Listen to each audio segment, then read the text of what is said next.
Welcome to Happiness is Healthy. This is Stephanie here, your happiness enhancer. How are you doing today? Look at that. I got a like and I just started. Woohoo! That must be my cute pants husband. How are you today? Really? She went to Cowichan Bay Estuary for a walk? Oh, that's so wild. Robert and I made it to the Chemainus Estuary for our walk. It was really nice. We went to the left side, so next time we'll go to the right side and see what we found. On the left side, we found the Chemainus River, and there was like a fork, so I don't know which one was the Chemainus River and what the other little river was going in there, but as much rain as we've had, maybe one was a creek and one was just the river. But they were both full, and we had to avoid a lot of mud. I bet it was drier in Cow Bay. That's a little bit drier of a walk. Yeah, we've done that a lot too. Well, today I was thinking we could talk about heart intelligence, right? Because I'm just going to start that heart math class pretty soon, so I'm really excited about that. And I've been reading the first book, Heart Intelligence, and today I was reading it, and it just inspired me to um, to remind us all that our heart was the first organ in our body. So we had a heart when we were a little teeny fetus in our mom before we had a brain or eyes or anything. It was pretty cool. Yeah, the heart comes first. And so I like to remember that in my daily life, to put my heart first and to make sure that all the decisions that I make are influenced by my wise, intuitive heart. And the more that I listen to it, the easier it is for me to figure out what's my heart and what's my ego, right? Because sometimes before I've thought I was listening to my heart, but I think I've been listening to my hormones, right? Yeah. So it's important to listen so I can learn the difference and experiment. And it's okay if I make a mistake or two along the way, which I made a mistake or 100 along the way, really. And so um, for me to just explore, learning to listen to my heart. hmm And one way that helped me to get to know my heart is a long time ago, I went to a dance. This is like, I don't know, maybe 20 years ago or longer. And this guy asked me to dance. And he had this deep, syrupy voice, like, oh, where have you been kind of voice. And I thought, that guy, you know what he wants, only sex, and that's all. So let's stay away from him. Okay, so fast forward a couple of years in the same town.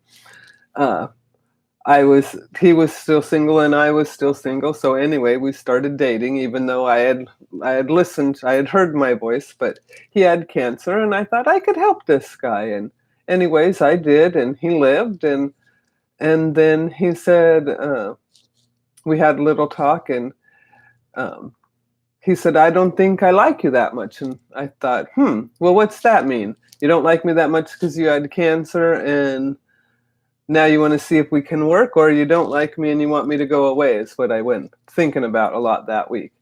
And so finally I just talked to him, and I realized, I was right. He did only want one thing, and he wasn't the marrying kind. So then I knew my intuition was right on that.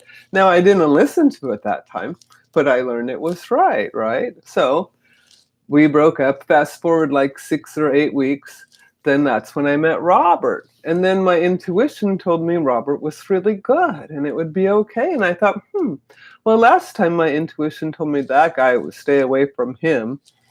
And it turned out to be right. Excuse me. I need a little drink. And so then when I met Robert, then I could trust my intuition was right for that. And now we've been together 16 and a half years. Like, woohoo. I never was with anybody that long. Oh my gosh. And so um, practicing listening to our intuition, right? It's just a process. And the more we do that, the easier it is.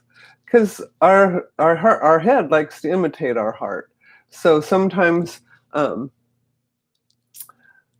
I ask myself, what's my head thinking? And I go like sit in one spot and think with my head, and then I actually get up and move myself and ask my heart in a different spot in the house or maybe a different room, so I can really give myself a chance to change from my heart to my head. And then I go back and forth a couple of times. What's the head want?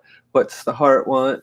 Sometimes I've done it in a pro and con list and looked at it that way, and one's my head and one's my heart. Um, and the more that I just listen to both of them, the more I have better discernment. So, um, yeah, it's just so amazing, our heart. And the more we listen to it, the calmer that we get, and then our head can make better decisions. Because when we're all like biting our nails and all freaked out, right? Our heart and our head, they're not working very good together. No, so in order to get our heart and head to work better, we need to breathe, connect with our heart, and just allow it to lead us. Because remember, when we were created, our heart is what led us. First, the heart came and started to beat and created the toes and the nose and everything in between. So thanks for listening to your heart. It'll expand your mind, that's for sure. I am a heartfelt child of universal love, and universal love is so excited when we bravely listen to our heart as nature intended. Yeah, calmness does feel great, doesn't it, cute pants? I love it. Calmness is the most beautiful jewel of wisdom. I've repeated that over and over a billion times probably to save my butt. Yeah. An affirmation? Really? More stuff about the heart? I haven't worn you out yet? Okay. I follow my heart as if my life depends on it, because it does. My heart led me into this life, and I will follow my heart all the way to my death. Years and years from now, I hope, for sure. And so, because I want to cheer up the whole planet, so I got a little ways to go, you know. And so the more that I listen to my heart, the more my heart expresses itself. And even though sometimes my heart's voice is very quiet, the more that I listen, the louder my voice gets, and the more confident I am to follow it. And I forgive myself and be easy with myself. If I listen to my ego when I thought it was my heart, it's okay, because I just incarnated to learn. And so I practice listening to my heart with all of the cells of my body, and I feel intuitive, grounded, and whole. Because even though I'm going to have problems, I could just have a problem, and I don't need to complicate it with upset emotions. I could just leave it with the problem, like if I spill something on the carpet, or if I make a mess, I can just, or if someone does something that makes me uncomfortable, I don't have to be mad because I got made uncomfortable by someone. I could just, or or if I think that someone hurt me, I don't have to get mad that they hurt me. I could just look at the hurt and say, okay, maybe they were having a bad day, right? And I don't have to take it personal. But I can listen to my heart, because my heart will always guide me to peace and calmness and serenity if I just open myself to it. So thanks for being here, happiness enhancers. I love you so much. And I'm just so grateful that we're all here together, being happiness enhancers. So thank you, happiness enhancers. You make my night. Thanks for being here. Hugs. Oh, and what do you think of the earrings tonight?